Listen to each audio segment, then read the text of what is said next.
का हो? अब हद पार मत करी, मुझे नहीं। अरे का बुझे?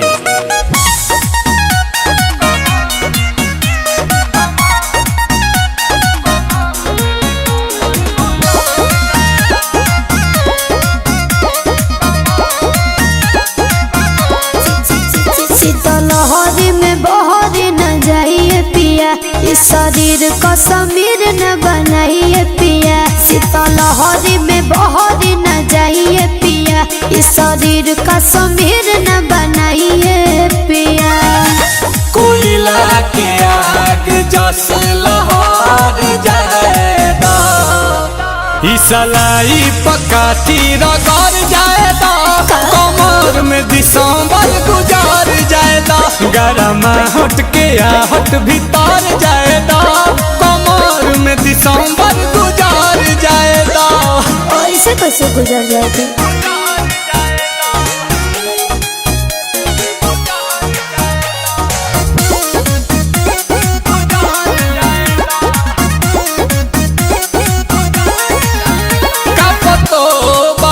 चापतो बारू आग पुअरा के तू तापतो बारू। अरे जड़ नहीं अड़े पिया उनवा हो, होखे तो गरम तनी खुनवा हो। साड़ी पचिंगारी होई बार जाएगा, तसलाई पकाठी रगड़ जाएगा। कमर में दिसंबर गुजार जाएगा, गरम हट के आहट भीतर जाएगा। कमर में दिसंबर गुजार जाएगा। ऐसे क्या करते हैं?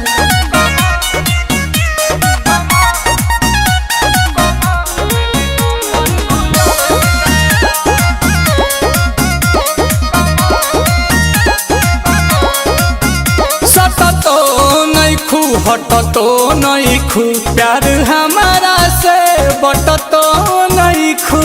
हाँ। अरे बात मानो पिया नील कमल हो, देह बरफ जस जमल हो। तदहिए में गरमी कबार जाएगा, कि सलाई पकाठी रगड़ जाएगा। कमर में दिसंबर गुजार जाएगा, गरम हट के आहट भीतर जाएगा। तक कमर गुजार जाएगा। अब हद पार मत करी, मुझे नहीं। अरे तो चलो।